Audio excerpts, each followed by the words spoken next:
A blessed Sabbath day, everyone. My name is Brother Kix, and welcome to Revival of Faith Ministries. Thank you for being here. Thank you for joining our Sabbath celebration this week. We feel so blessed to see all of you today. Everyone say hallelujah. Friends, we are celebrating today the second Sabbath of July. And for our message today, we have a very timely, a very relevant topic that we should all hear, especially because it greatly affects how people are living their lives. Mahalaga po mga kapatid, mga kaibigan, na ito ay mapag-usapan natin dahil malaki po ang epekto nito sa ating pamumuhay, sa ating pananampalataya bilang mga anak ng ating Amang Yahweh. Today, friends, we will talk about the things we chase in life. But before we start, please join me and let us open our message today with a prayer. Let us pray. Heavenly Father Yahweh, Father, we give thanks and praise for this wonderful Sabbath day. Thank you for this day that you have made for us and for allowing us to be here to honor you with our celebration. We ask you, Father Yahweh, to guide us as we receive your word and your truth today. Fill us up with knowledge and wisdom. Help us to embrace your message with all our hearts. Grant us enlightenment. Grant us understanding, Father Yahweh. Make us willing to obey and reflect your word in everything we do. Let your Holy Spirit speak through me. Help me to convey your message to your people according to your will and to your purpose. Once again, thank you so much, Father Yahweh. We give you back all the glory and praise. All this we ask in the name of your Son, our Savior, Yahshua Messiah. Hallelujah. Hallelujah. Friends, our message today is entitled, Don't Chase What Yahweh Did Not Send. Don't chase what Yahweh did not send. Huwag mong habulin, huwag mong hangarin yung mga bagay na hindi pinadala o nagmula sa ating Amang Yahweh. Friends, one fundamental aspect of human nature is our natural desire to acquire or to have things. It means as human beings, we have a natural drive or wanting to obtain things. Ibig sabihin po mga kapatid, mga kaibigan, likas sa atin yung paghahangad ng mga bagay na gusto natin. Whether material possessions or personal achievements, it is just normal for us to want all these things. You see, from the earliest stages of development up until the latter part of life, friends, we exhibit a natural interest, a natural desire for all these things. And you know what? The truth is, our desire for things greatly affects, it greatly impacts our actions, our choices, and our decisions. Ibig sabihin po, yung ating paghahangad sa mga bagay na gusto natin ay mayroong epekto sa kung paano tayo namumuhay. You see, wanting things has dual nature or characteristics. May dalawa itong katangian na nakakaapekto sa atin. It can be constructive or it can be destructive. It means wanting things can result to positive and personal growth, or it can lead to negative or self-deterioration or self-decline. So yung paghahangad natin sa mga bagay na gusto natin ay maaari pong makabuti o makasama sa atin. It can be good and beneficial to us, but it can also be bad and harmful to us. So paano po ba ito nakakabuti sa atin? Well, wanting things can positively affect us because it can motivate us, inspire us to achieve our goals, to learn new set of skills, or to aim self-improvement. So nakakabuti po ito sa atin dahil nagiging daan ito upang mas lalo tayong magsumikap.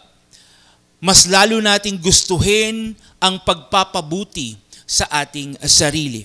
Wanting things can make us pursue our ambitions. Tama? Wanting things can make us chase our goals and strive for self-betterment. But then again, like we said, desiring things can also affect us negatively. So paano po ito nakakasama sa atin? Well, wanting things can be harmful, it can be damaging, especially when it becomes excessive or uncontrolled, because it can lead to greed or selfishness.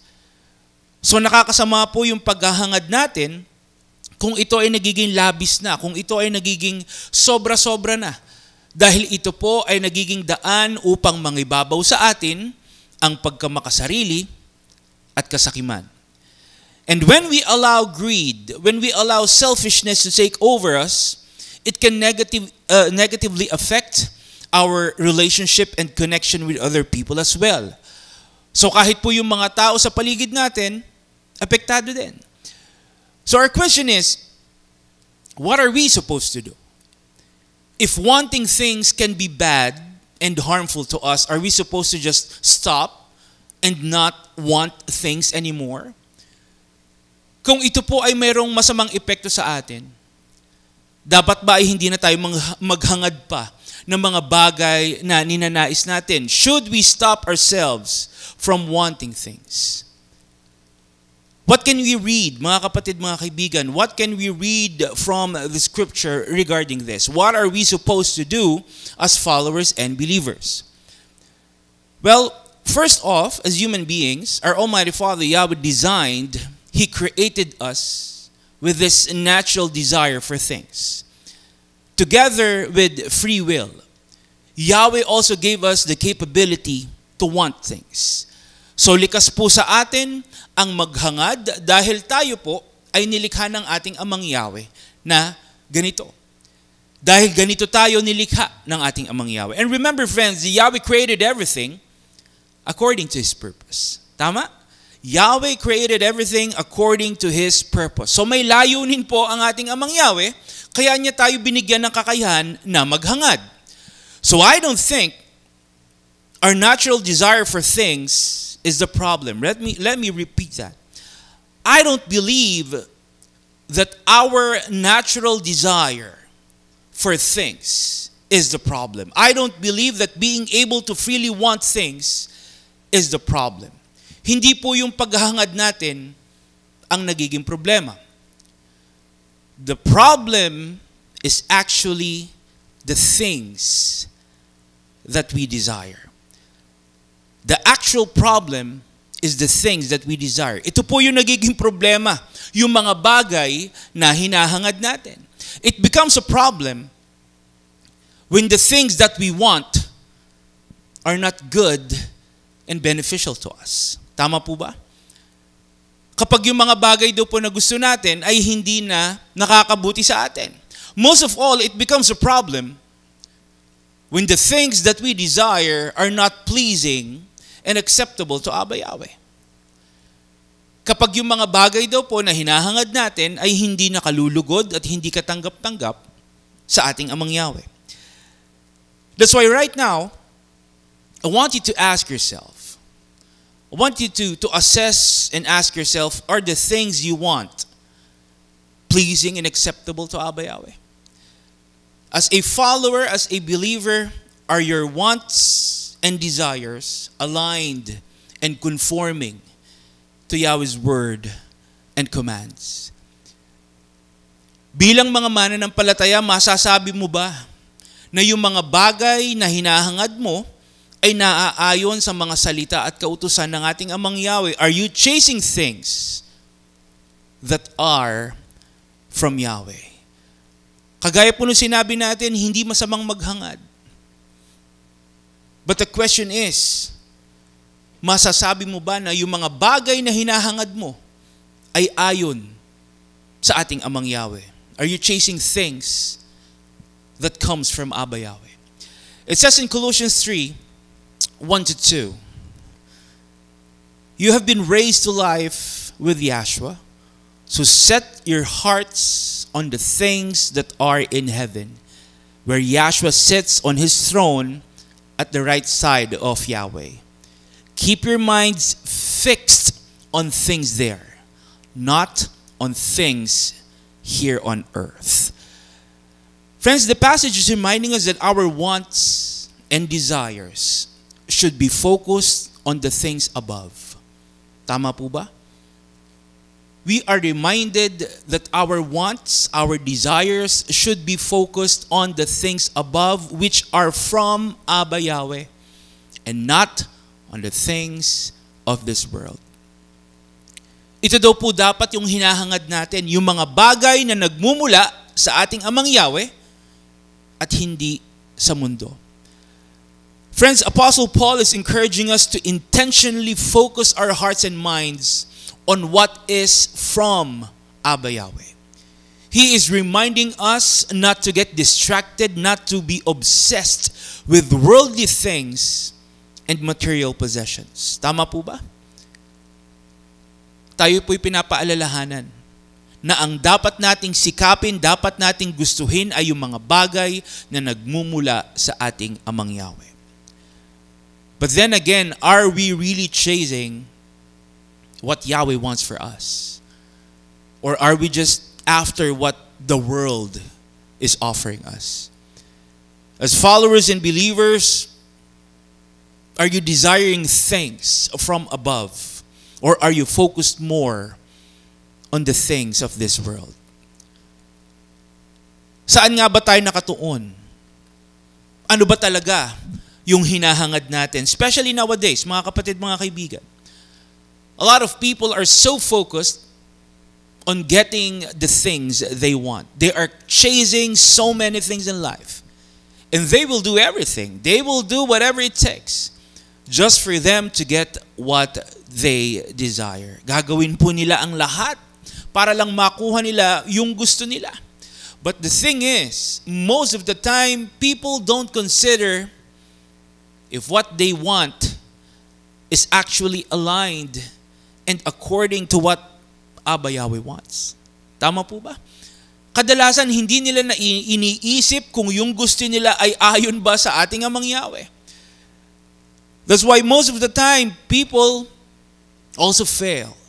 They fail to realize that the things they are chasing in life are not from Abba Yahweh. Hindi po nila naiisip, hindi nila namamalayan na yung mga bagay na gustong-gusto nila at pilit nilang hinahangad ay hindi pala galing sa ating Amang Yahweh. You see, friends, aspiring to have what you desire is not wrong. Wanting to achieve things is not a sin. And in fact, our Almighty Father Yahweh Himself gave us the ability to achieve what we want. Do you believe that? Ang ating Amang Yahweh po mismo, siya ang nagbigay sa atin ng kakayahan upang mapasa atin yung mga ninanais natin. Ano po ang sabi sa Deuteronomy 8, verse 18? But remember Yahweh your Elohim, for it is He who gives you the ability to produce wealth. He gives you the ability to produce wealth. Alalahanin daw po natin ang ating Amang Yahweh dahil siya ang nagbibigay sa atin ng kakayahan. Kakayahan po saan mga kapatid? Ability to attain wealth. It means ability to be successful, to achieve the things we want. Hallelujah. So like we said, wanting to have what we desire is not wrong. That's why Yahweh made us capable of having what we want. However, mga kapatid, mga kaibigan, it becomes wrong when the things we desire are not from Abba Yahweh. It becomes wrong if the things we desire are not for Abba Yahweh. It becomes wrong when the things we want are contradicting Yahweh's word and commands.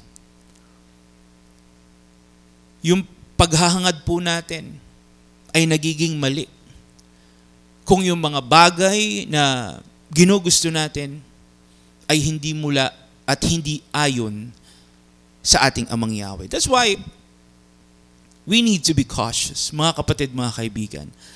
We need to be cautious. We need to be discerning with what we want. Ulitin ko po. We need to be cautious and discerning about what we want. We need to make sure that the things we chase in life are from Abba Yahweh. We need to make sure that what we want is also what Yahweh wants for us. Hallelujah. Let us read Romans 12 verse 2.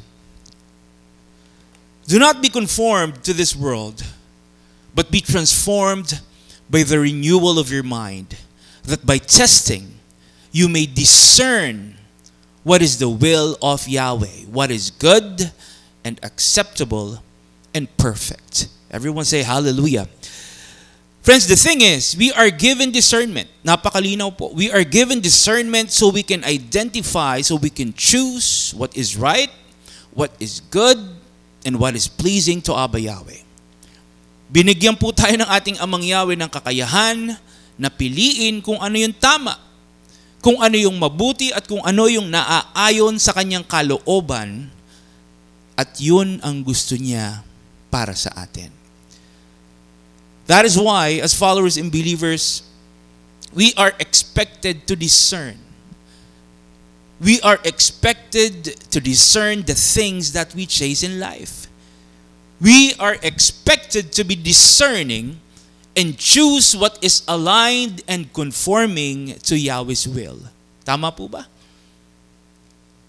Dapat po mga kapatid, yung mga gusto natin, yung mga hinahangad natin, ay ayon sa kalooban at layunin ng ating Amang Yahweh. You know why? Because everything that comes from Yahweh is good and beneficial to us. Let me repeat that. Everything that comes from Abba Yahweh is good and beneficial to us. Kaya dapat po, yung ginugusto natin, yung hinahangad natin, ay ayon sa kalooban ng ating Amang Yahweh. Dapat yung mga ginugusto natin ay nagmumula sa ating Amang Yahweh, because everything that comes from Yahweh is good and beneficial to us. Hallelujah. Ang lahat na nagmumula sa ating Amang Yahweh ay mainam at nakakabuti para sa atin. Ano po ang sabi sa James 1 verse 17? Everything good comes from Yahweh. Every perfect gift is from Him. Everyone say hallelujah. So ang lahat ng bagay daw po na nagmumula sa ating Amang Yahweh ay mabuti, lubos, at ganap. Ang bawat kaloob ng ating Amang Yahweh ay makakabuti sa atin, because everything good comes from Him. Everything about Abba Yahweh is right and good. Goodness is part of Abba Yahweh's nature. Likas sa Kanya ang pagiging mabuti. Hallelujah. Kaya lahat ng kaloob sa atin ng ating Amang Yahweh ay mabuti din. Lahat ng kaloob sa atin ng ating Amang Yahweh ay makakabuti sa atin. Hallelujah. And that is what we need to chase in our lives every single day. Tama po ba? That is what we need to chase in our lives. Yung mga bagay na nagmumula sa ating Amang Yahweh. So we can be sure that the things we desire are good and beneficial to us. Friends, if we'll think about it, we can really say that our Almighty Father Yahweh loves us so much. Do you believe that? Talagang mahal tayo ng ating Amang Yahweh, because He is not just giving us things. He gives us what is good for us. Hindi lang niya tayo binibigyan ng kung ano-ano para lang masabi natin na tayo ay binibigyan niya or tayo ay pinagpapala niya. Ang binibigay niya ay kung ano ang makakabuti sa atin. That is how much Abba Yahweh loves us. He will not just bless us with what we want. He will bless us with what is good for us. It says in 2 Corinthians 9, verse 18, and Yahweh can give you more blessings than you need. And you will always have plenty of everything. You will have enough to give to every good work. So our Almighty Father Yahweh can bless us. He will bless us more than what we need. Hallelujah. He can bless us abundantly. He can supply us with more than enough. Pagkakalooban niya tayo ng sobra-sobra at nag-uumapaw na pagpapala. The thing is, Yahweh will make our cups overflow with blessings that are good for us. Yun po ang pangako ng ating Amang Yahweh sa atin. Yun ang ibibigay niya sa atin. Kaya naman dapat, mga kapatid, mga kaibigan, yun ang sikapin at naisin natin. Let us chase, let us desire what Yahweh has in store for us. Hallelujah. We said this because unfortunately, most people nowadays are still chasing things that are not from Abba Yahweh. Many people still prefer things that are opposing, contradicting our Almighty Father Yahweh. The sad truth is, people are willingly spending their time going after things that are against the will of Abba Yahweh. Instead of wanting what Abba Yahweh wants for them, makikita natin, mga kapatid, people are purposely embracing what the world is offering them. Tama po ba? Makikita po natin na mas gusto ng tao yung binibigay sa kanila ng sanlibutan. Makikita natin na mas hinahabol, mas hinahangad ng tao yung mga makamundong bagay or what we call the things of this world. Now our question is, why do you think a lot of people are after worldly things? Bakit kaya mas gusto nila yung binibigay ng sanlibutan kesa naisin yung mga bagay na nagmumula sa ating Amang Yahweh? Because for a lot of people, worldly things bring them pleasure. Tama po ba? For a lot of people, they believe that worldly things bring them happiness, gratification. It brings them approval and satisfaction. Marami pong tao ang naniniwala na yung mga bagay mula sa mundo ang nagdudulot sa kanila ng kasiyahan. Tama po ba? Naniniwala sila na ito ang kailangan nila para maramdaman nila yung tunay na kagalakan. That's why they're doing everything they can para lang makuha ang mga bagay na ito. Because naniniwala sila na ito ang magdudulot sa kanila ng tunay na kagalakan. But you know what, friends? The reality is, all these things that people are chasing in their life can make them happy for some time. Ulitin ko po. All these things that people are chasing in their life can make them happy for some time. But the problem is, they fail to realize that it will not last. Tama po ba? The things they want from this world will not last. Hindi nila naiisip na yung tuwa, yung saya, yung galak na dinudulot sa kanila ng sanlibutan ay lilipas din at hindi magtatagal. You know why? Because the things of this world are just temporary. The things that the world can offer you are just temporary. Panandalian lamang. Lilipas din ang lahat ng bagay na nagmumula sa sanlibutan. Tama po ba? And that includes what? The momentary pleasure, the temporary happiness and satisfaction from the worldly things that people are desperately chasing.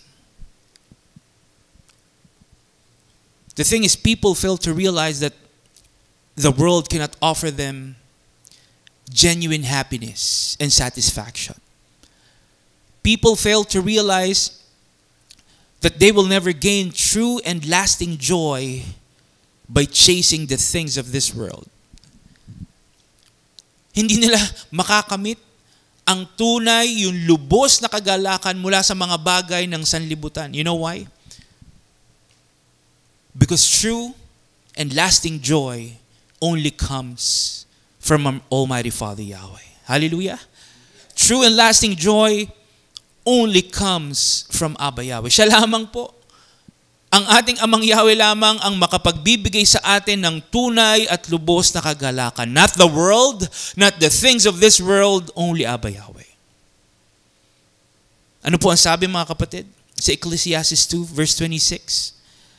If people do good and please Yahweh, He will give them wisdom, knowledge, and joy.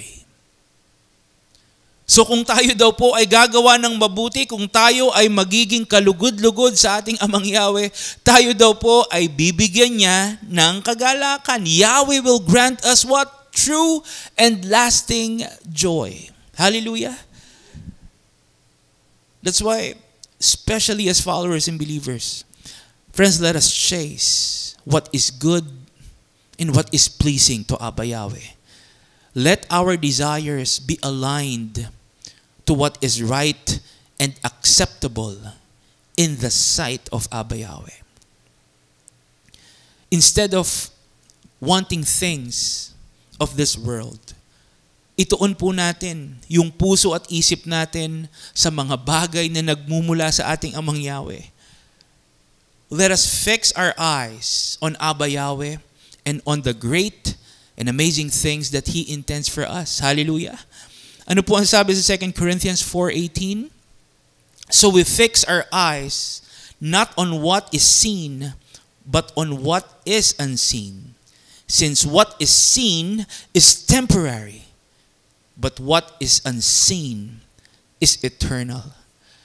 Friends, the passage is a reminder that as followers and believers, we should focus, we should prioritize the eternal over the temporal. Tama po. Ulitin ko mga kapatid. This is a reminder to us that we should focus and prioritize what is eternal and not temporal. We are encouraged to set our eyes on Abba Yahweh, on His promises to us, and to not be consumed by the things of this world. Because the things of this world, remember this mga kapatid, because the things of this world will take us away from Abba Yahweh. Keep in mind that the things of this world are designed to separate us from Abba Yahweh. Worldly pursuits, worldly desires can distract us. It can hinder our faith and relationship with Abba Yahweh. Material possessions, worldly ambitions, temporary pleasures, all this, mga kapatid, all this can become what? Self-made idols that can cause spiritual deterioration. And all this can take us away, can separate us from Abba Yahweh. And you know what? It's very challenging for us. It's very challenging. It's difficult since we live in a world filled with worldly things. We live in a world filled with worldly things that are against our faith and beliefs. Tama po ba? That's why our struggle is to not be consumed by all these things. Tama po? Our challenge is to not be consumed by all these things that will lead us to sin and separation from Abba Yahweh. Dapat po wag nating hayaan na mangibabaw sa atin yung paghahangad ng mga bagay ng sanlibutan. Dahil ito po ay hahadlang sa ating pananampalataya at maglalayo sa atin mula sa ating Amang Yahweh. Again, friends, our Almighty Father Yahweh loves us so much. Hallelujah. He loves us so much. But the truth is, we cannot have Yahweh's love if we love the world more than Abba Yahweh. We cannot love Yahweh if our hearts is with the world. Ulitin ko po. We cannot love Abba Yahweh if our heart is with the world, if our hearts desire the things of this world. Kaya ano pong sabi sa 1 John 2 verse 15? Don't love this evil world or the things in it. If you love the world, you do not have the love of the Father in you. So the passage is telling us about discerning between what is truly valuable and what can turn us away, what can separate us from Abba Yahweh. Ito po ay isang paalala na ang paghahangad ng mga bagay ng sanlibutan ay kawalan ng pagmamahal sa ating Amang Yahweh. Tama po ba? That is why this is also a stern warning. This is a stern warning, mga kapatid, mga kaibigan. That if we allow sinful and worldly things to precede and overtake our love for Abba Yahweh, friends, we are also allowing the world to hinder our faith and our relationship with Abba Yahweh. Tayo po mismo ang nagiging dahilan para malayo tayo, mahiwalay tayo sa ating Amang Yahweh. Let me share with you a story about King Solomon.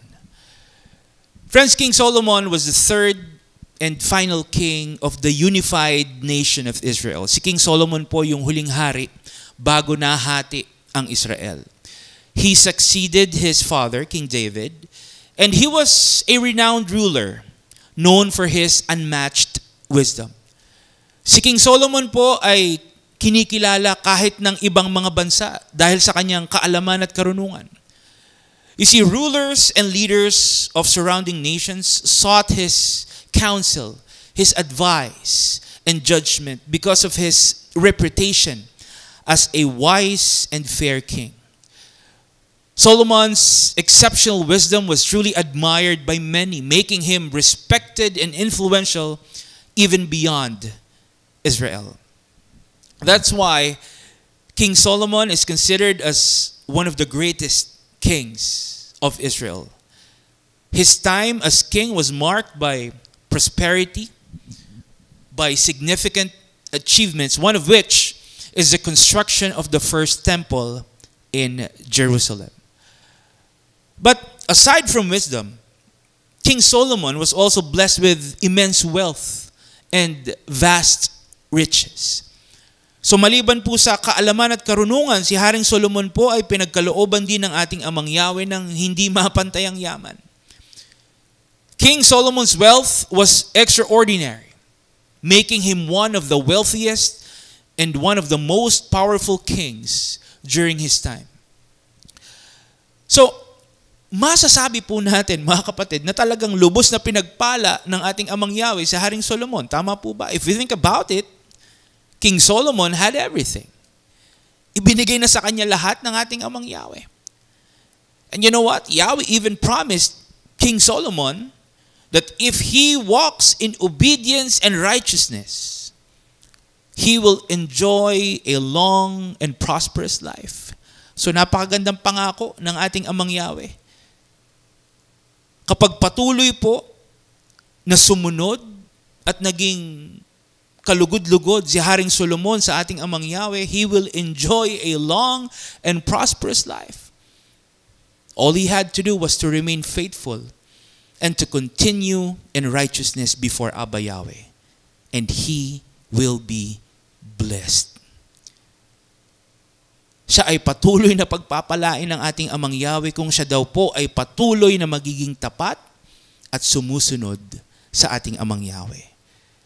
That is why everything King Solomon had is proof of what will happen if we remain faithful and obedient to Abba Yahweh. Tama po ba?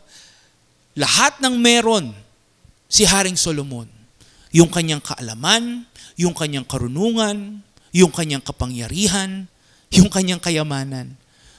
All these are proof of what will happen if we remain faithful and obedient to Abba Yahweh. If our wants, if our desires are according to Yahweh's will. Hallelujah. But you know what, mga kapatid, mga kaibigan? The sad truth is, despite everything Yahweh did for King Solomon, despite everything he had, everything he accomplished because of Abba Yahweh, friends, King Solomon willfully disobeyed and turned away from Yahweh. during his latter years as king. Maganda na po sana yung naging simula ni Haring Solomon. At first, King Solomon demonstrated humility. He demonstrated reliance on Abba Yahweh. He obeyed, he sought to follow Yahweh's laws and commands, which made him a great king. Sa umpisa, hinangad ni Haring Solomon na siya ay makasunod sa ating Amang Yahweh. But unfortunately, as he progressed as king, Solomon became wayward. He began to chase things that are detestable and unacceptable to Abba Yahweh. He selfishly pursued worldly possessions, power, and pleasure, which ultimately shifted his focus away from obeying Abba Yahweh. Despite Yahweh's divine favor upon him, mas pinili pa rin ni Haring Solomon na talikuran ang ating Amang Yahweh upang maghangad ng mga bagay ng sanlibutan.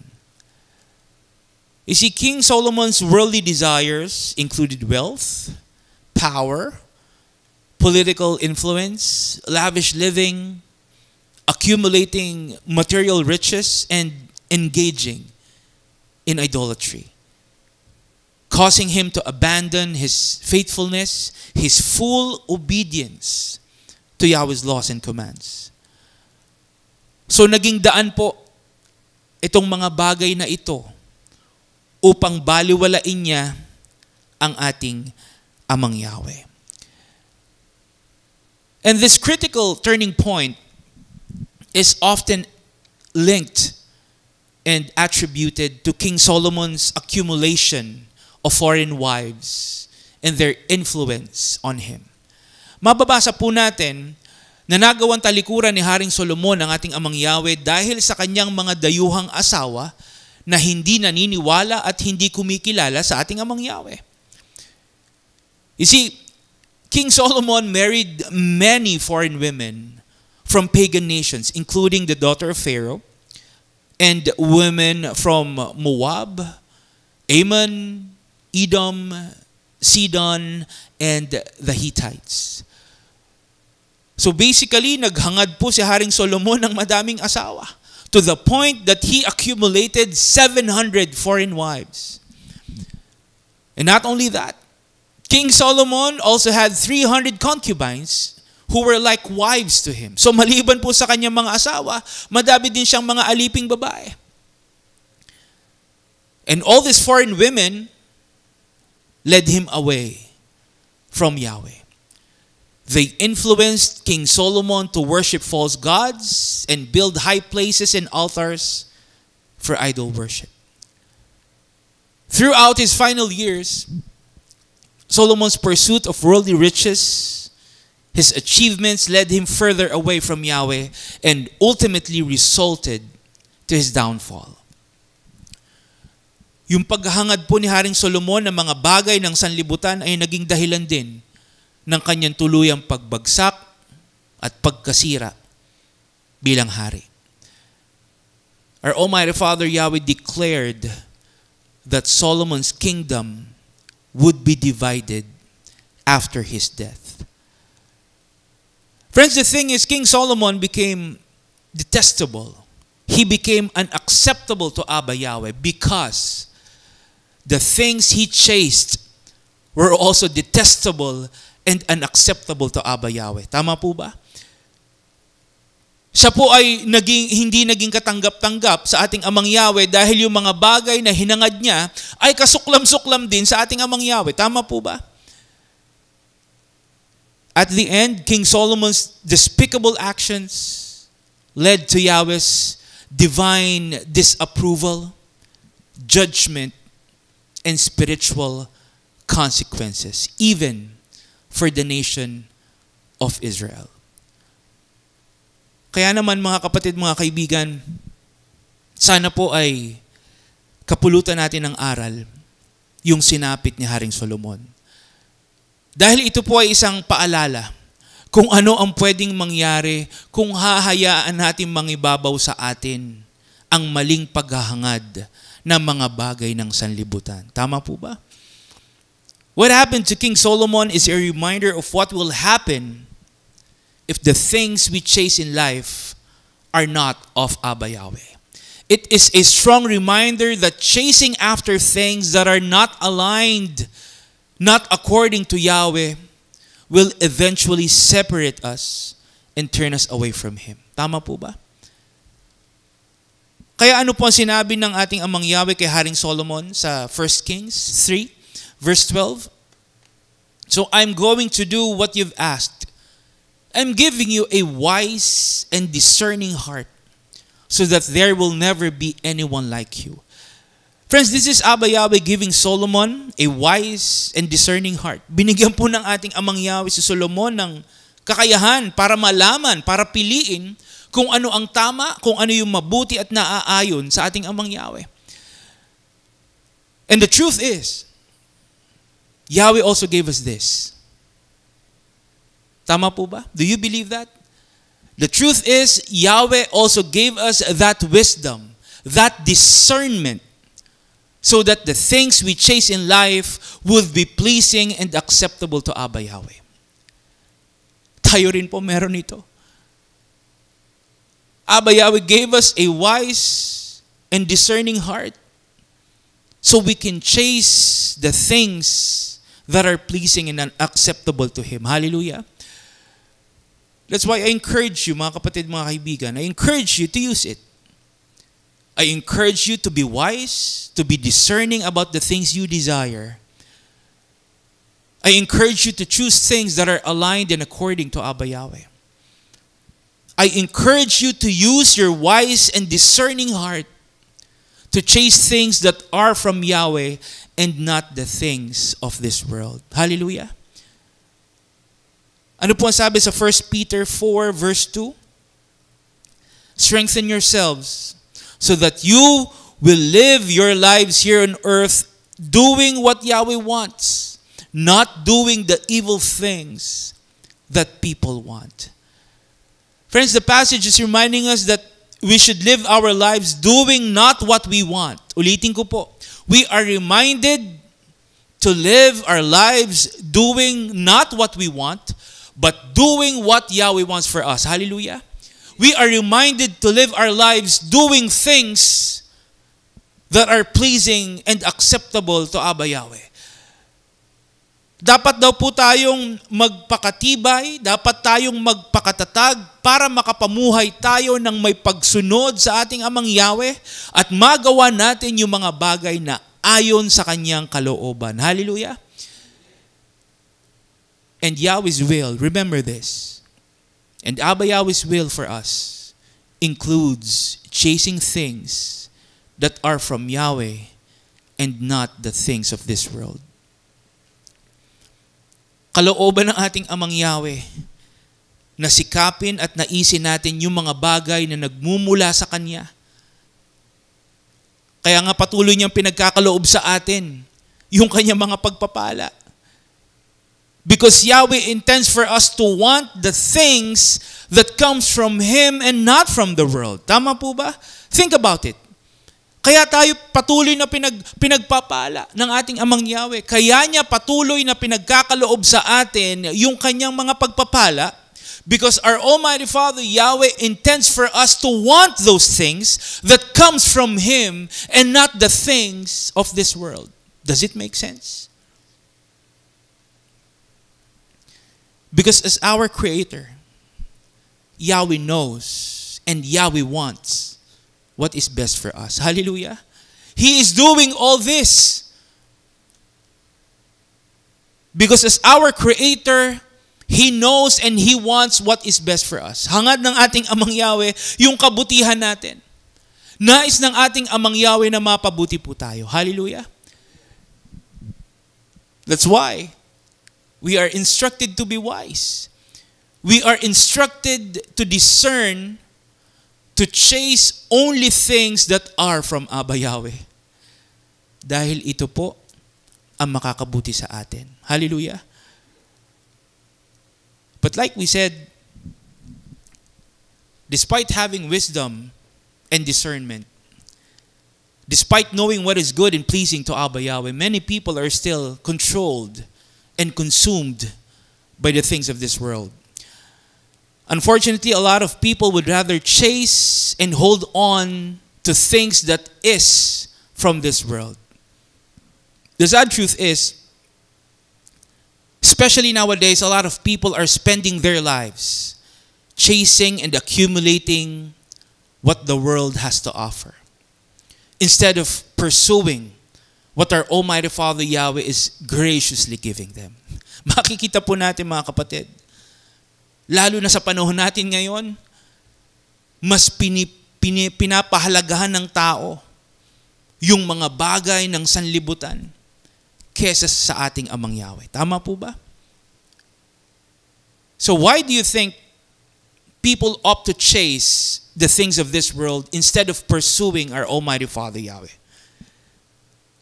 Why people chase worldly things instead of pursuing Abba Yahweh? Why do you think people are so enticed? Why do you think people are so obsessed with worldly things instead of chasing what is from Abba Yahweh? Bakit kaya mas gusto ng tao yung galing sa mundo kaysa yung mga galing sa ating Amang Yahweh? Well, first reason is that for a lot of people, wanting and holding on to the things of this world is more convenient. Tama po ba? Wanting and holding on to the things of this world is more convenient than to pursue Abba Yahweh. Yan po ang pinaniniwalaan ng maraming tao. Dahil ang gusto ng tao yung madali. Ang gusto ng mga tao, hindi sila nahihirapan. People want comfort and convenience. Tama? Para sa kanila, mas madaling sundin, mas madaling umayon sa sanlibutan kesa sumunod sa ating Amang Yahweh. Naniniwala sila na mas madaling makisama at tumulad na lang sa karamihan kesa sumunod sa ating Amang Yahweh. And not only that, the truth is people are often enticed. They are often obsessed with worldly things because they perceive them as fun. They see worldly things as enjoyable, harmless, and entertaining.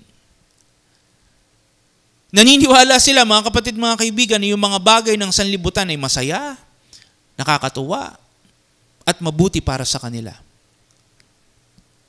And you know what? All they have to do is to accept, have fun, enjoy, and follow what the world is telling them to do. Napakadali. Tama po ba? Convenient.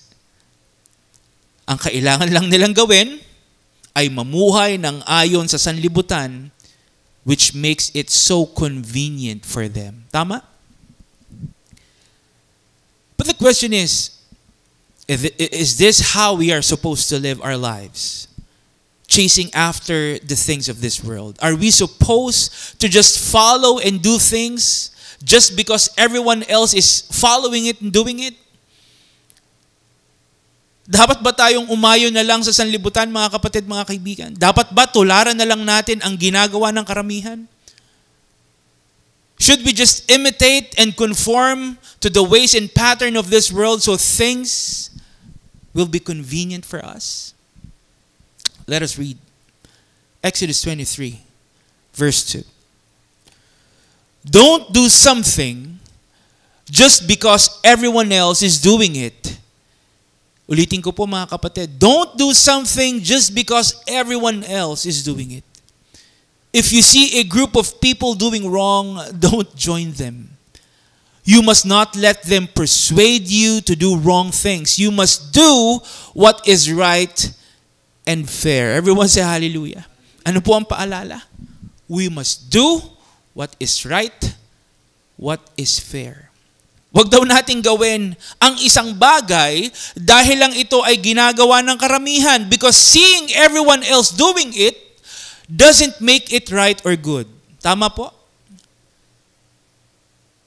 Hindi nangangahulugan na tama ang isang bagay dahil lang ito ay ginagawa ng karamihan. Tama po ba? Kaya naman wag po tayong sumunod, wag tayong makiayon sa kagawian at pamamaraan ng mundo tulad ng ginagawa ng ibang mga tao.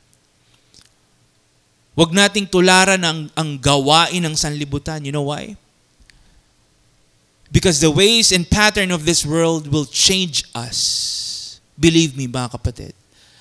The ways and pattern of this world will change us and make us detestable and acceptable to Abba Yahweh. Tama po ba?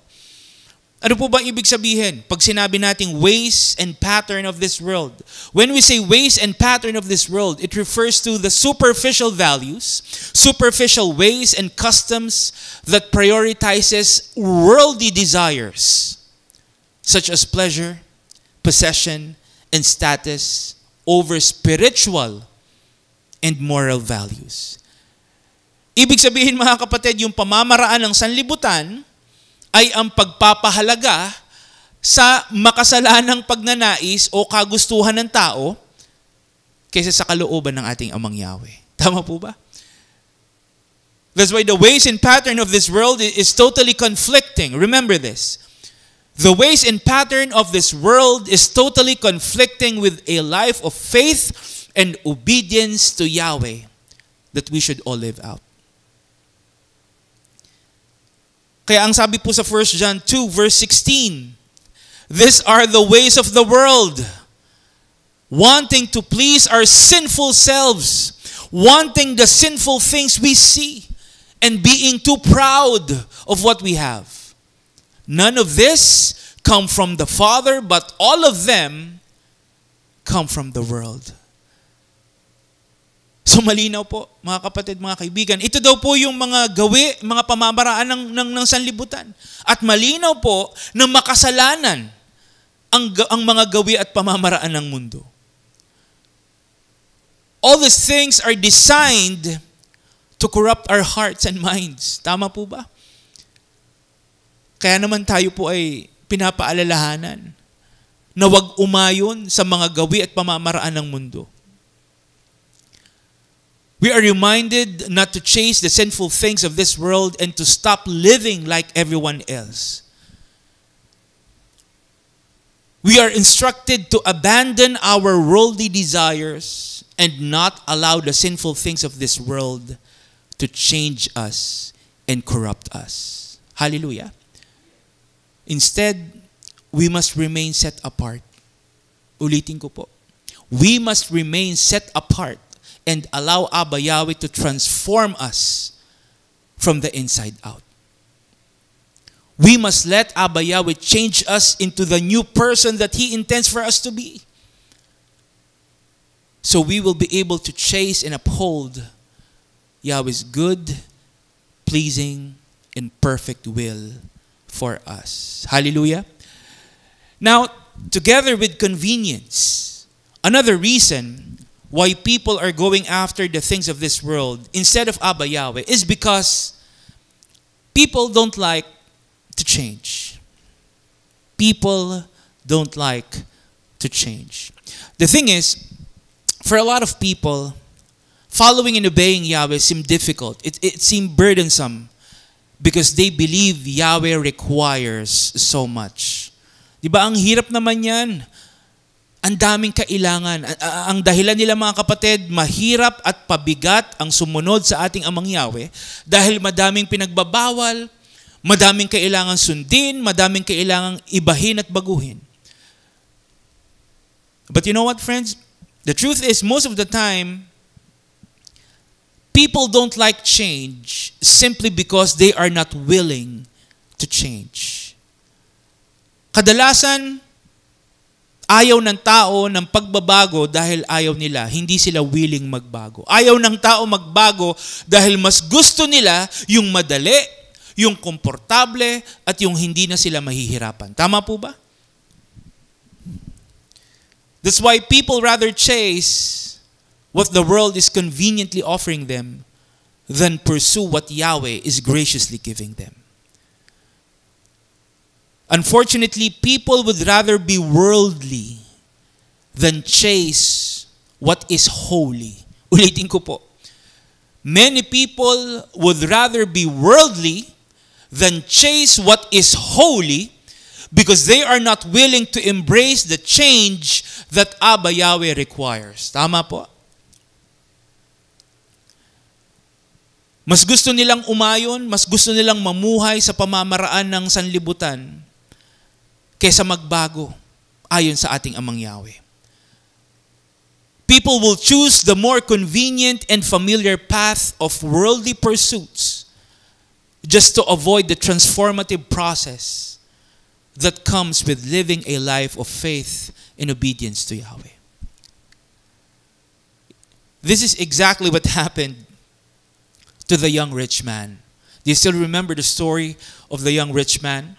In the book of Matthew, chapter 19, a young rich man approached our Messiah Yeshua and asked how to achieve eternal life. So may isang mayamang lalaki po ang nagtanong sa ating Messiah Yeshua kung paano niya makakamit ang buhay na walang hanggan. Now in response, Yeshua told the young rich man that for him to have eternal life, he must obey Yahweh's laws and commands. Ang sabi po ng ating Messiah Yeshua, dapat niyang sundin ang mga tuntunin at kautusan ng ating Amang Yahweh para makamit niya ang buhay na walang hanggan.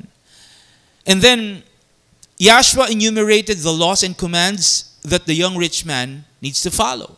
So sinabi po ng ating Messiah Yeshua doon sa mayamang lalaki kung ano-ano yung mga kautusan na dapat niyang sundin. But the thing is, the young rich man told Yeshua that he had already obeyed all those commands.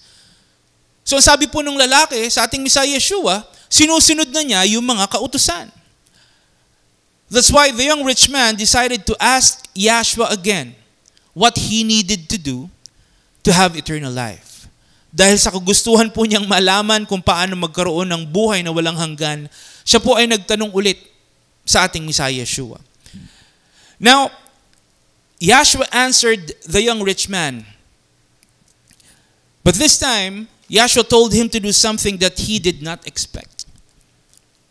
Meron pong ipinapagawa ang ating Messiah Yeshua na hindi inaasahan nung mayaman lalaki. Let us read what Yeshua said in Matthew 19 verse 21. Yeshua answered, "If you want to be perfect, then go and sell all that you own, give the money to the poor, and you will have riches in heaven. Then come and follow me." So ito daw po yung kailangan gawin ng mayamang lalaki upang magkaroon siya ng buhay na walang hanggan.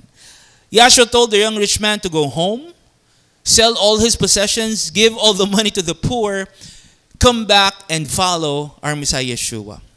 So ito daw po yung mga kailangan gawin ng young rich man. Well, we can say that the young rich man had good intentions. Tama po ba? The young rich man had good intentions. He had a sincere desire to understand how he could attain eternal life, which is good.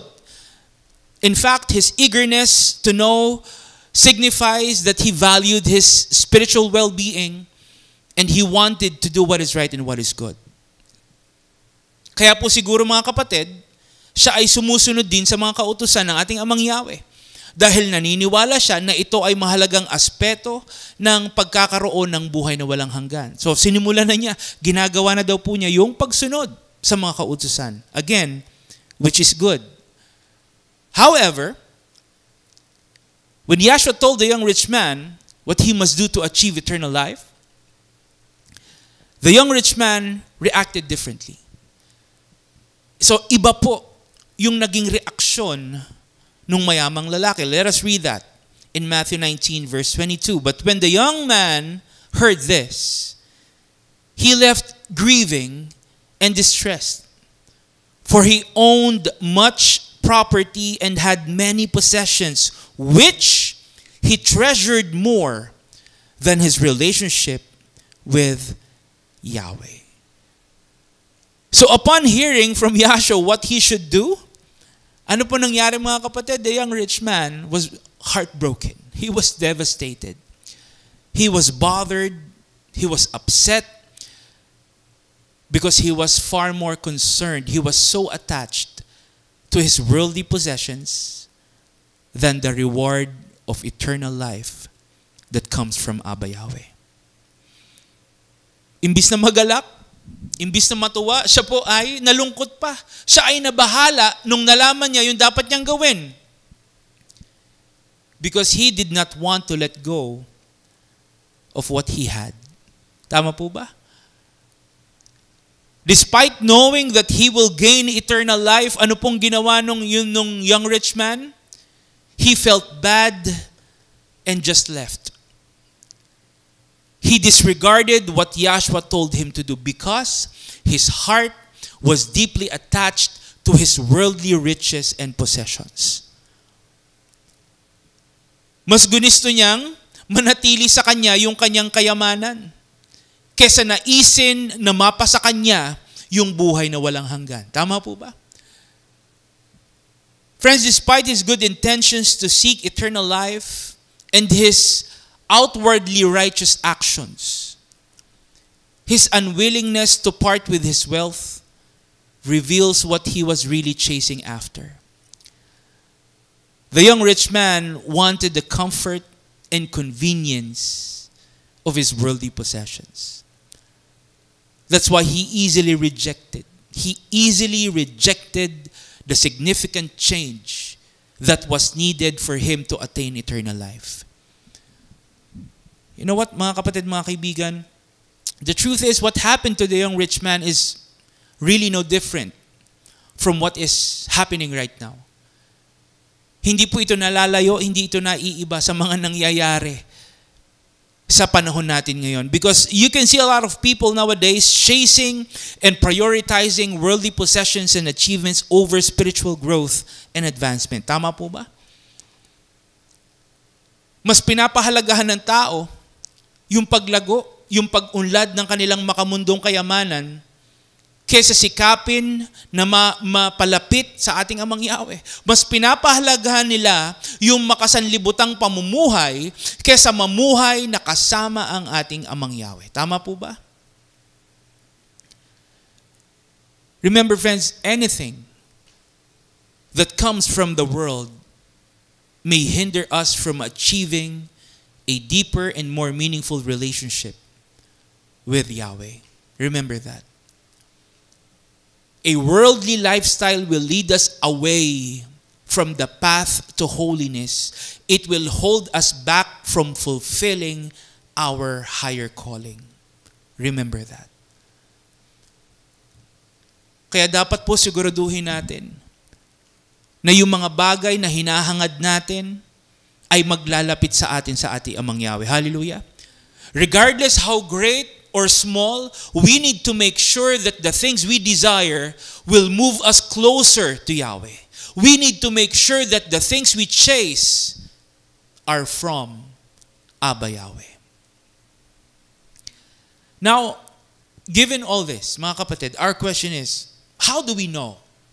How do we know if the things we are chasing in life are from Abba Yahweh? Kanina pa natin sinasabi that we should chase, we should seek the things from Abba Yahweh. Now our question is, how do we know if the things we are chasing is actually from Abba Yahweh? Paano po natin malalaman kung yung mga bagay na ninanais natin ay mula nga sa ating Amang Yahweh?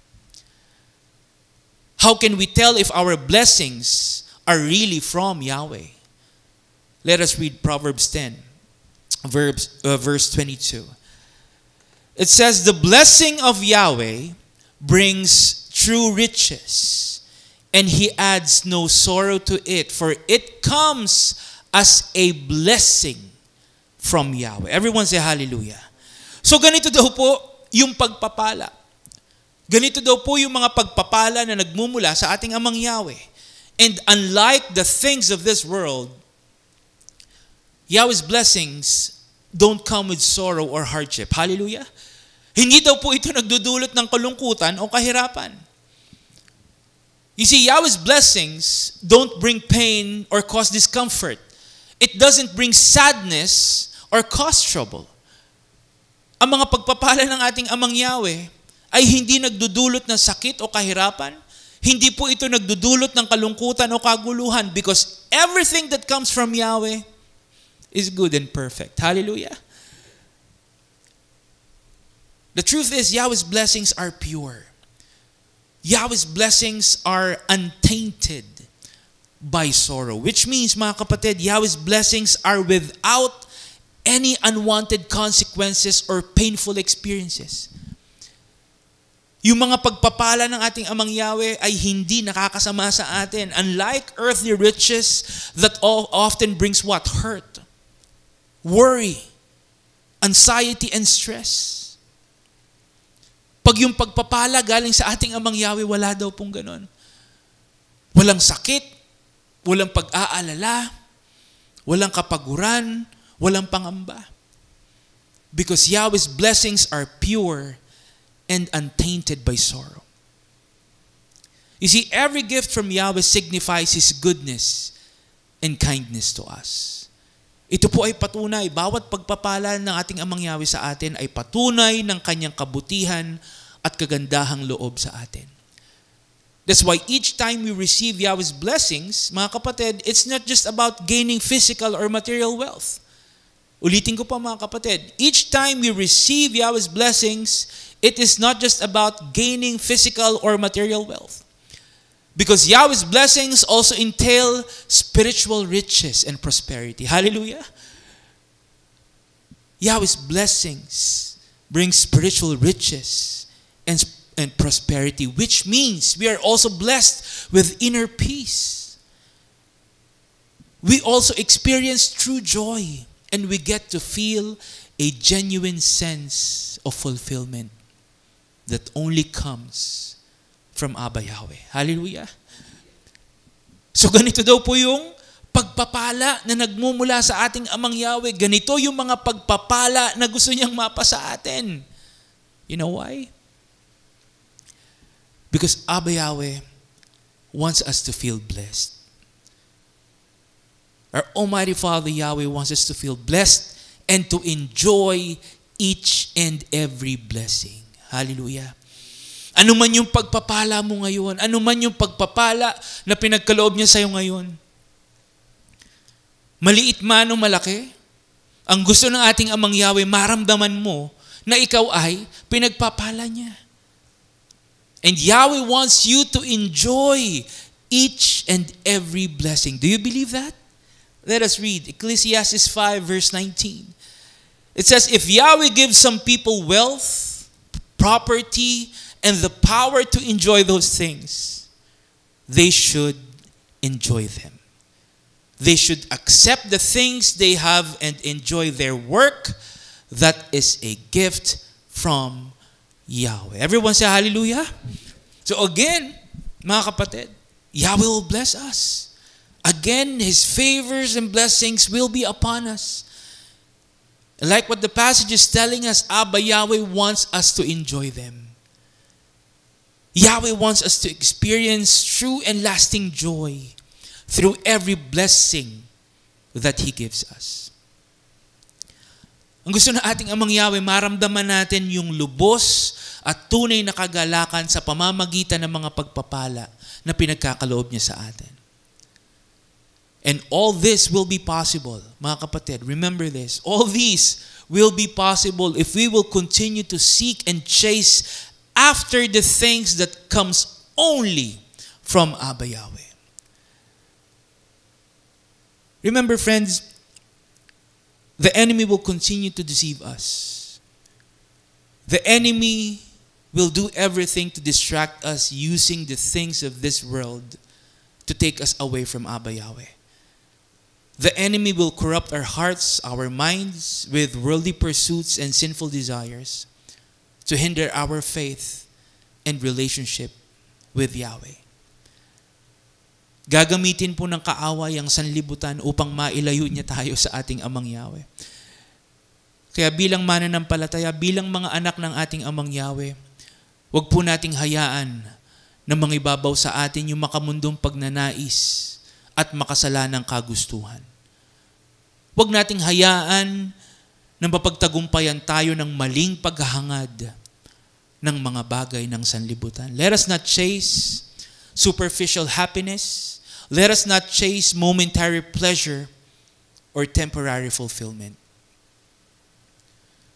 Let us turn away from all these things that separates us from Abba Yahweh. Instead, let us remember that true joy and genuine fulfillment come from seeking and pursuing what comes from Abba Yahweh.